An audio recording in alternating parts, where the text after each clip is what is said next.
Hey, welcome back to our channel. In this video I want to show you how to set your account to private on X.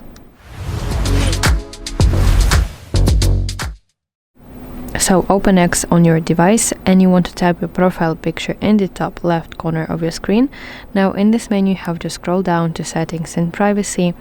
Now as you can see, your settings are divided into several sections. You want to go to section that is called privacy and safety. Now let's go to audience and tag in, and at the very top of your screen you should see this option that's called protect your posts.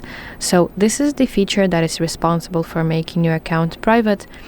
As you can see, I have this feature enabled already because now my account is private. And some additional information. So from the moment that you enable this option, that you make your account private, only your current followers are able to see your post on your profile, and any new people on X who want to follow you, they must send you a request that you must manually approve or decline.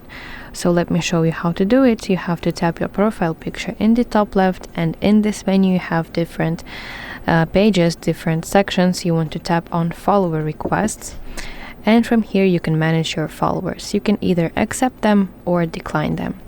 So that's it. Thank you for watching. If you found this video helpful, please like it and subscribe to our channel to see more content like this.